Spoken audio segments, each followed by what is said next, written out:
Assalamualaikum warahmatullahi wabarakatuh. Perkenalkan, nama saya Hasnia dengan NIM 24050550010 dari kelas A, Prodi Pendidikan Bahasa dan Sastra Daerah, Fakultas Bahasa dan Sastra Universitas Negeri Makassar. Dalam video ini saya akan membahas pengertian, prinsip, dan juga contoh penerapan prinsip evaluasi pembelajaran bahasa, khususnya bahasa Bugis. Jadi, evaluasi pembelajaran adalah salah satu komponen penting dalam sistem pendidikan yang berfungsi untuk mengetahui sejauh mana tujuan pembelajaran telah tercapai. Dalam konteks pembelajaran bahasa, evaluasi digunakan untuk mengetahui kemampuan berbahasa siswa, baik secara reseptif yaitu menyimak dan membaca, maupun secara produktif berbicara dan menulis. Adapun prinsip utama evaluasi pembelajaran bahasa termasuk bahasa Bugis, yang pertama ada objektivitas, yaitu berdasarkan data nyata, bukan perasaan atau pendapat pribadi. Penilaian yang diberikan sesuai dengan kinerja siswa yang terlihat dalam tugas. Yang kedua, keadilan, yaitu semua peserta didik tanpa terkecuali mendapatkan kesempatan dan perlakuan yang sama tanpa diskriminasi, jadi bukan berdasarkan latar belakang siswa.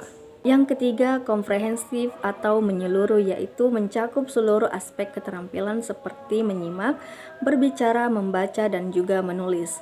Yang keempat, kontekstual dan komunikatif, yaitu penilaian mencerminkan penggunaan bahasa dalam situasi nyata, bukan hanya kemampuan menghafal. Yang kelima, keterpaduan, yaitu dilakukan selaras dengan tujuan pembelajaran, materi, dan juga metode yang digunakan. Dalam evaluasi pembelajaran bahasa Bugis berarti bahwa kegiatan penilaian harus terintegrasi dengan seluruh proses pembelajaran, bukan dilakukan secara terpisah atau hanya di akhir kegiatan belajar saja.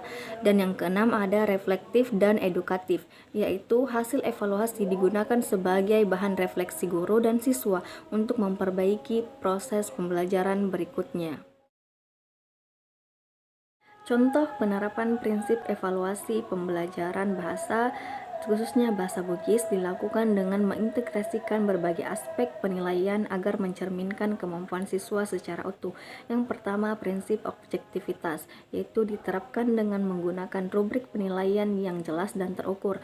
Misalnya, saat siswa diminta memperkenalkan diri dalam bahasa Bugis, guru menilai berdasarkan aspek pelafalan, ketepatan struktur kalimat, dan penggunaan kosakata tanpa dipengaruhi oleh faktor pribadi.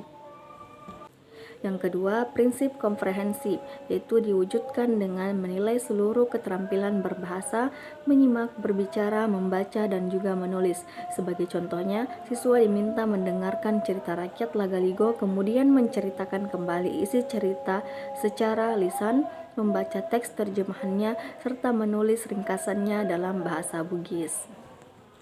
Selanjutnya, prinsip keadilan, yaitu diterapkan dengan memberikan kesempatan yang sama kepada semua siswa untuk menunjukkan kemampuannya. Misalnya, setiap siswa diberi waktu yang sama untuk melakukan percakapan sederhana menggunakan bahasa Bugis di depan kelas. Selanjutnya ada prinsip keterpaduan, yaitu ketika guru melakukan penilaian bersamaan dengan kegiatan belajar, seperti saat siswa berdialog spontan menggunakan bahasa Bugis di dalam kelompok. Guru mengamati, mencatat kemampuan mereka secara langsung. Prinsip keberlanjutan, yaitu diwujudkan melalui penggunaan portofolio pembelajaran, yaitu kumpulan hasil kerja siswa selama 1 semester seperti teks percakapan, karangan pendek, dan hasil latihan mendengarkan dalam bahasa Bugis. Melalui cara ini, guru dapat melihat perkembangan kemampuan siswa dari waktu ke waktu. Yang terakhir ada prinsip relevansi, yaitu diterapkan dengan menyesuaikan bentuk evaluasi dengan tujuan pembelajaran.